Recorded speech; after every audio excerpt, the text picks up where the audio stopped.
हरे कृष्ण। जय गुरु महाराज की जय। जय श्रील सरस्वती प्रभुपाद की जय। हरे कृष्ण। সকলকে ধন্যবাদ প্রণাম। তো আসুন আমরা শ্রীকৃষ্ণ কথা আসবো। আজ শ্রীমদ্ ভাগবত মহাপুরাণ থেকে আলোচনা হবে। তো প্রথম স্কন্ধে দ্বিতীয় অধ্যায় এবং 17 নম্বর শ্লোক, সেখানে ভাগবতে আমাদেরকে কি উপদেশ দেওয়া হচ্ছে। ভগবান হলেন পরমেশ্বর, ভগবান শ্রীকৃষ্ণ। তার কথা যিনি শ্রবণ করেন, তিনি তাদেরকে কিভাবে এই জড় জগতের বন্ধন থেকে মুক্ত করে সেই চিৎ জগতে নিয়ে যান, বা এই জড় জগতের আমরা অধঃপতিত হয়ে জীব যে মলিন চিত্ত হয়ে বারবার এই জন্ম মৃত্যু জরা ব্যাধিপূর্ণ এই নশ্বর সংসারে চিরকাল আবর্তিত হচ্ছে, সেই যে আমাদের চিত্তের মলিনতা, সেই কিভাবে তিনি মুক্ত করেন তার কথা শ্রবণ করলে এই শ্লোকে আমরা সেটা আলোচনা করার চেষ্টা করব। কি বলছেন ভগবান? প্রথম স্কন্ধ দ্বিতীয় অধ্যায় 17 নম্বর শ্লোক কি বলছেন? শৃণ্বতাম কথাম কৃষ্ণঃ পুণ্যশ্রবণ কীর্তনঃ হৃদ্যন্তস্থভদ্রাণি বিধুনতি সুহিশ্রতাম। ভগবান শ্রীকৃষ্ণ তার ভক্তের মুখ দিয়ে এই কথাগুলো বলছেন। কি বলছেন এর মানে? না, পুরুষোত্তম ভগবান শ্রীকৃষ্ণ সকলের হৃদয়ে পরমাত্মা রূপে বিরাজমান। তিনি তার পরম পবিত্র কথা শ্রবণ কীর্তনকারীর হৃদয়ের সমস্ত মলিনতা নাশ করেন, কারণ তিনি হলেন সাধু ব্যক্তিদের পরম সুহিত, মানে পরম বন্ধু। তো এখানে আমরা এবার আলোচনা করার চেষ্টা করব যে কি বলছেন পরমেশ্বর ভগবান। তিনি একমাত্র আমাদেরকে এই জড় জগতের যে মলিনতা দ্বারা আমরা আক্রান্ত, মলিন চিত্ত বিশিষ্ট হয়ে পড়ি, সেই মলিন চিত্তকে পুনরায় পবিত্র করার ক্ষমতা ভগবানের কথার আছে। ভগবানের কথা শ্রবণ করলেই শ্রদ্ধা যুক্ত চিত্তে শ্রদ্ধাটা আনতে হয়। হ্যাঁ, নিয়ম হচ্ছে এইটাই, শ্রদ্ধা যুক্ত চিত্তে। যেমন ওষুধ খেলে রোগ সারে, কিন্তু ওষুধ খাওয়ার একটা নিয়ম আছে, ঠিক সেই রকম ভগবানের কথা শুনলে হৃদয়ের বা চিত্তের মলিনতা দূরীভূত হয়ে যায়, ঠিক কথা, কিন্তু তারও একটা নিয়ম আছে। সেই নিয়মটা কি? শ্রদ্ধাযুক্ত। এটা পরম পবিত্র কথা। এই কথা জড়জগতের আর 5টা কথার মতো কিন্তু নয়, এটা পরম পবিত্র কথা। এই জন্য এই কথার উপর শ্রদ্ধা এনে এই কথা শ্রবণ করা উচিত।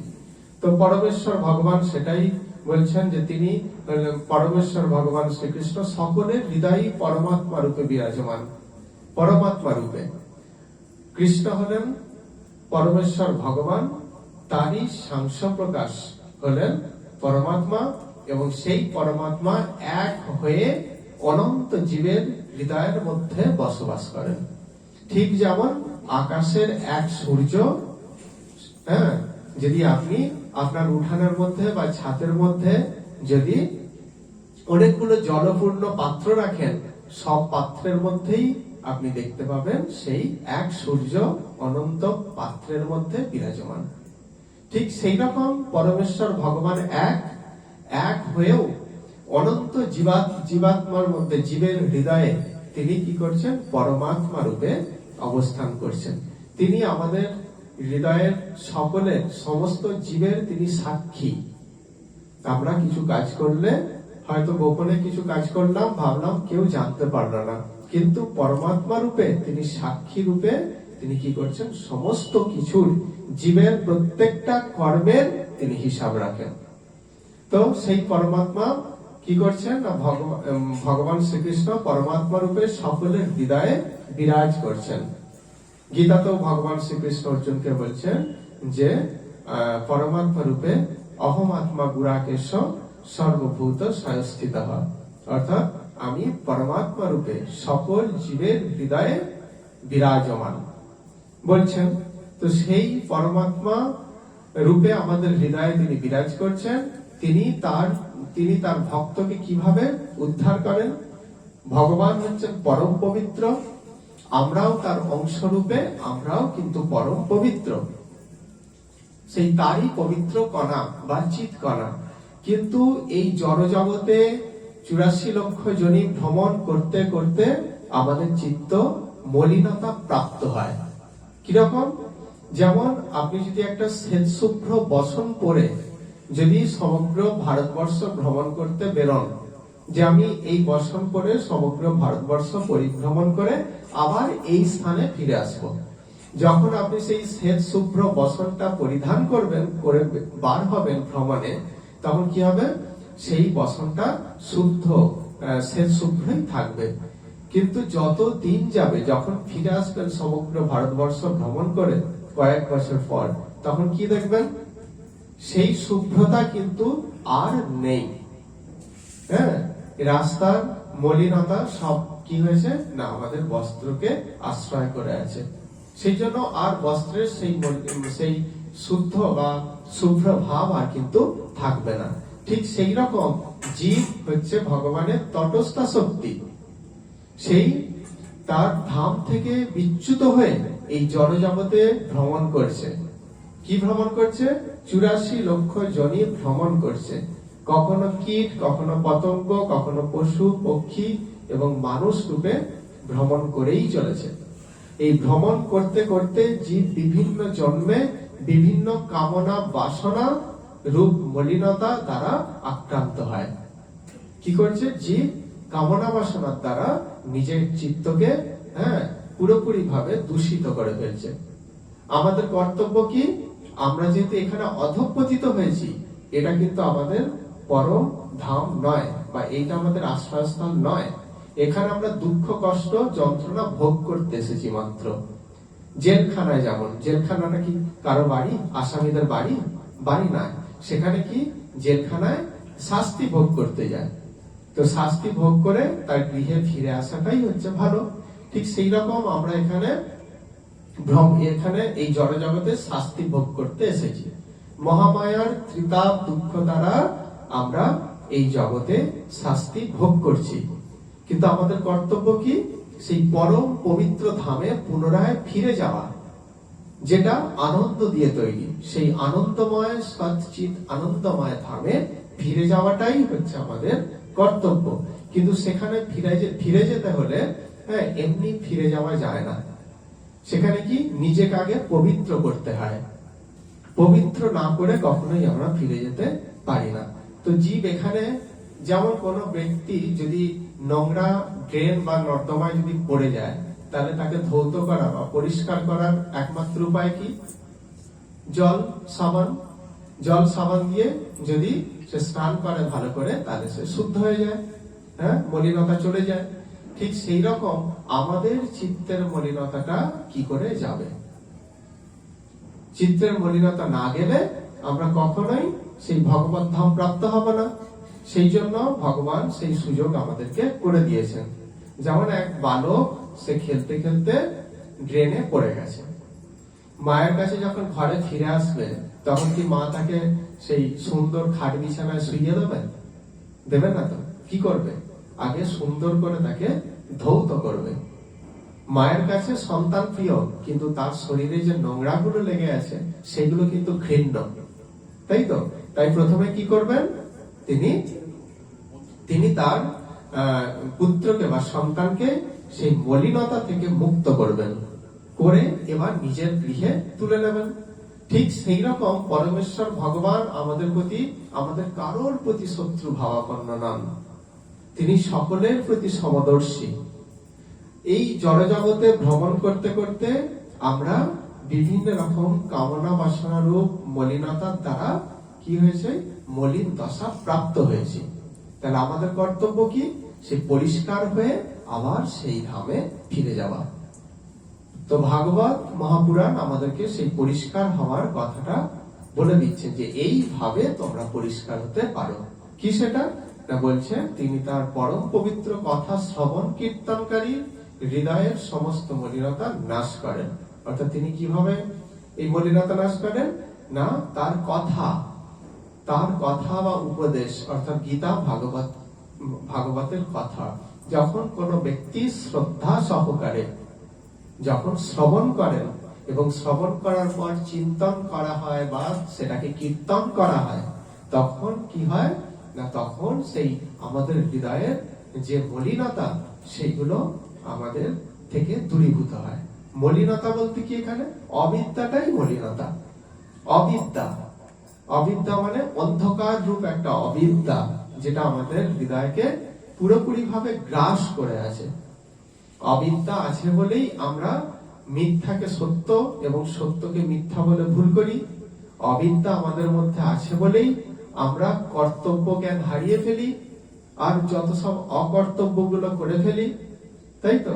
কিন্তু যখন আমাদের চেতনা সুন্দর হয়ে যাবে, হ্যাঁ, সেই গীতা ভাগবতের কথার প্রতি আকৃষ্ট হয়ে আমাদের চেতনায় যখন দিব্য জ্ঞান রূপ আলোর আবির্ভাব ঘটবে, তখন কি হবে, আমরা সমস্ত কিছু বুঝতে পারবো, জানতে পারবো যে এটা সত্য, এটা মিথ্যা, এটা সৎ, এটা অসৎ, এটা ভালো, এটা মন্দ। তখন কি হবে, সেই ধামে ফিরে যাওয়ার একটা পথ প্রশস্ত হবে।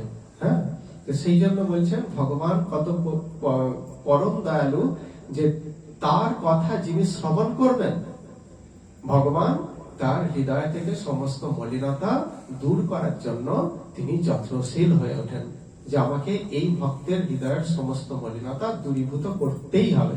কেন না, মলিনতা দূরীভূত না হলে আমার কাছে সে ফিরে আসতে পারবে না। ঠিক যেমন সেই শিশুটা ড্রেনের ময়লা মেখে যখন ঘরে আসে, তখন মা তাকে কোলে তুলে নিতে চায়, কিন্তু তার আগে পরিষ্কার করে নেয়।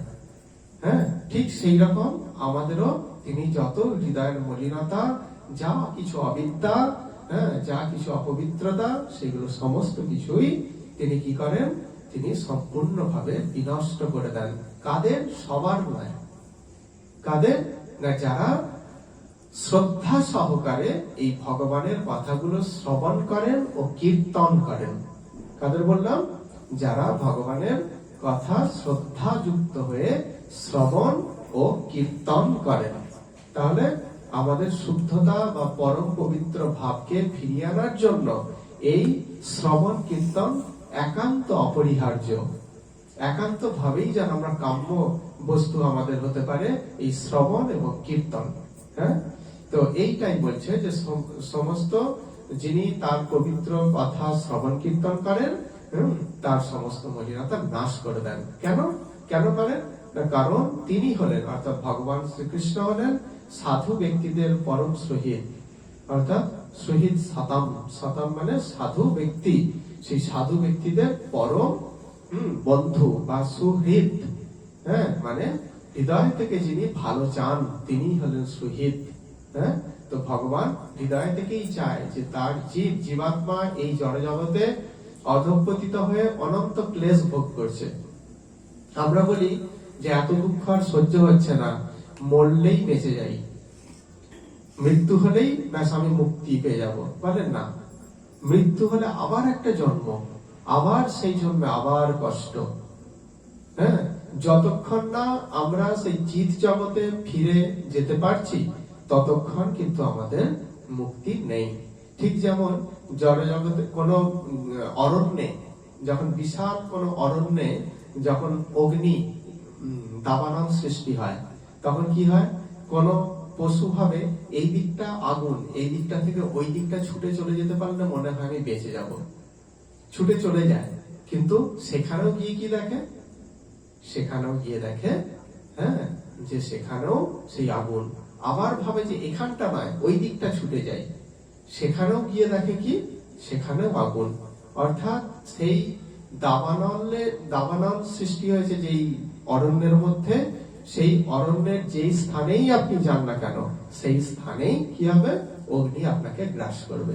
ঠিক সেই রকম হরিভজন না করে আমরা চিৎ জগতে যতক্ষণ না ফিরে যাচ্ছি, ততক্ষণ কি হবে ততক্ষণ এই জড় জগতের ধনী হয়েই জন্মাই, দরিদ্র হয়েই জন্মাই, রোগী হয়েই জন্মাই, বা রোগ মুক্ত হয়েই জন্মাই, যাই হই না কেন, আমাদের একটা না একটা দিক থেকে আমাদের ঠিক দগ্ধীভূত হতেই হবে।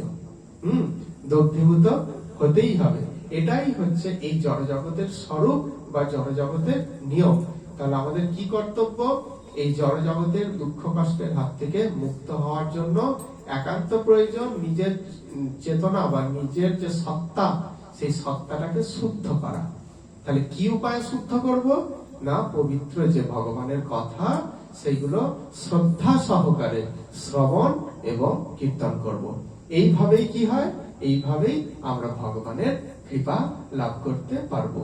নচেত কিন্তু আমরা পবিত্র হতে পারবো না, ভগবানের কৃপাও পাবো না, আর আমাদের চিৎ জগতে ফেরাও হবে না, আর আমাদের চিরকাল এই জড় জগতে পড়ে থাকতে হবে। আর জড় জগতে পড়ে থাকা মানে বিভিন্ন রকমের জ্বালা, যন্ত্রণা, কষ্ট, এগুলো ভোগ করতেই হবে। হ্যাঁ, তাহলে আমরা ভগবানের যে কথা, সেগুলো পবিত্র চিত্তে বা সুন্দর শ্রদ্ধাযুক্ত হয়ে আমরা শ্রবণ ও কীর্তন করব। এটাই হচ্ছে আমাদের লক্ষ্য থাকবে। তো আজকের এই শ্লোকের আলোচনা এখানেই আমরা বিশ্রাম দেব। হরে কৃষ্ণ, সকলকে ধন্যবাদ, প্রণাম। বাঞ্ছাকল্পতরুভ্যশ্চ কৃপা সিন্ধুভ্যেব চ পতিতানাং পাবনেভ্যো বৈষ্ণবেভ্যো নমো নমঃ।